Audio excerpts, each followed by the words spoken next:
What's going on today, guys? All right, I know it's been a hot minute, but guys, your boy just been busy. You all know that if you're looking for some plant apparel or you're looking for something that just is expressive, hey, head over to grownontuesday.com, okay?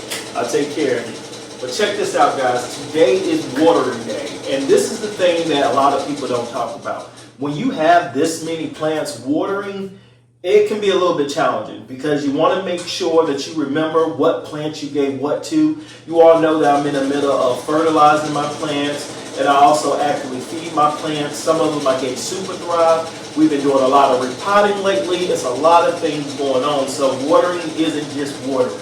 And with this amount of plants that I have, it also requires a little bit of time. So I'm going to go ahead and show you the things that I'm going to be using today, as well as the tools that I keep. I think you're going to be a little bit surprised to see what I use, but let's go ahead and get into it. So over here is where I keep all my plant stuff at. No, it's never the cleanest. It's always forever being changed, but you know what? This little area never really hits the main site where I take the pictures at, where I do like daily updates and videos. So guess what? This is how it's going to be. Now, I do try to keep it as organized as possible so I do know where stuff is at. But as far as just putting things in, I do kind of just put it everywhere. So, now, this is one of these things where I said you might be shocked. So when it comes to watering, guys, the only way that I can save as much time as possible is to find every single container I can that can hold water. Now, sometimes I do have milk cartons that go empty that I turn around and rinse out that I've been using for a while.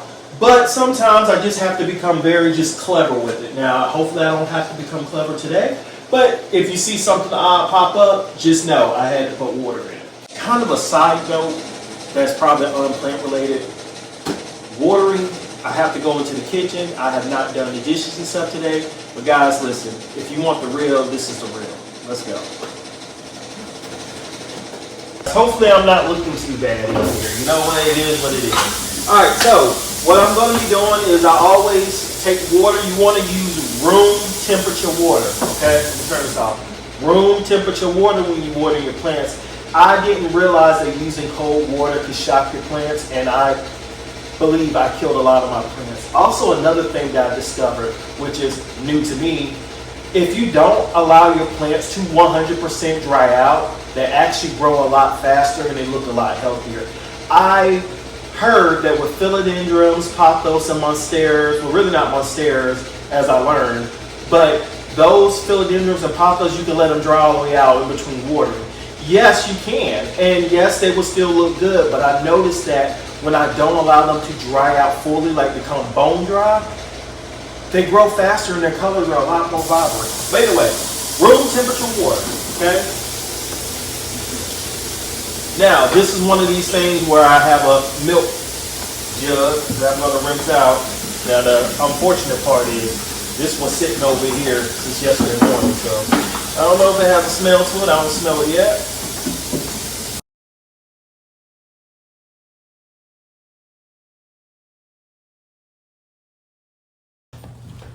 You know, one thing I discovered early on is that the better prepared you are, like having everything together, the faster it can go. When you don't have the stuff that you need and you have to stop in between and do this, that's usually when I make my most mess. I start making water spills or I start knocking plants off accidentally because I'm just not focused. So what I'm doing right now is getting my water together and also my food or my Jack's fertilizer that I'm going to be putting inside the water.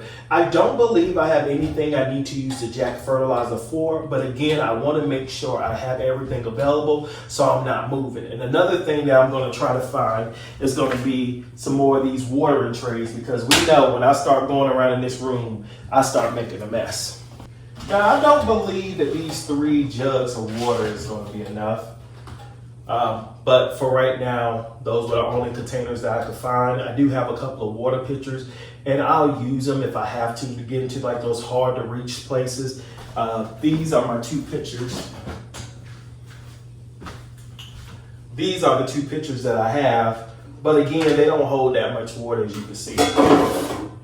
And I know I'm going to beat myself up for not having more of these, but we're just going to rock with what I see available. And this is FOOP right here. This is what we're going to be putting inside of the water and watering the plants with. Last week I went by, let me go get the Jack's fertilizer. Works really good. I went through here, you all know, a couple of weeks ago, and I've been watering all my plants with it. And the last time I did my watering, I just used regular water. I told you how I like to flush out when I'm using fertilizer before I start back using my food, because I just don't want to have too much into the soil. For me, is that the only way to do it? No, you can do it however way you want to. But again, this is just works for me, okay? Now, food, you all know I talk about this all the time. It really changed just how my plants look. It works good, guys, and you can give it to your plants all year. And I'm gonna tell you the trick, or this is not really a trick. I'll tell you this. Before I started using Jack's fertilizer, this right here handled all of my plant problems. So my plants, I'm gonna say handled my plant problems because a lot of my plants used to be sick. I used to get like mealy bugs, or I have yellowing of leaves, just strange things happening. And once I started incorporating this into their watering, I noticed that my plants became less sick. They started growing a little bit faster and just started looking a little bit healthier. Now, of course, in combination with me becoming a better plant parent, understanding light, understanding watering, understanding pot size, understanding humidity, like just understanding those few things, of course that played a major factor too. But as far as an actual product that if you have the money to spend because it's definitely worth it for your plant, this is definitely one of them. I know there's many other things out here in the market, but I've seen how much that stuff costs and I've seen the results, and this right here gives it to you. All right, so now I'm gonna go ahead and start pouring these into all of the jugs. Now, there is an amount that they do recommend, but I just go with whatever I see fit. I just look at the color of the stuff and be like, okay, that looks dark enough for me. Can't put too much in here because the water's all the way at the top, so we're going to have to go with that. Now, how do I check on my plants to know if they need water or not? Well, usually the first way to tell for me is by the leaves. If you allow your plants to get pretty dry between your waterings, your leaves will start telling on you.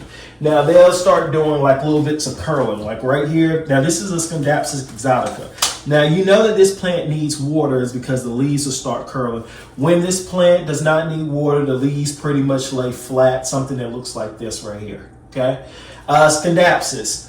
They are very, very, very easygoing plant. If you love pothos, if you love just your trailing philodendron heart leaves, then this right here is the plant for you. They, as far as cost, they're pretty much similar in cost. Hardiness, I actually think the Scindapsus is even hardier than a philodendron and a pothos, if you ask me.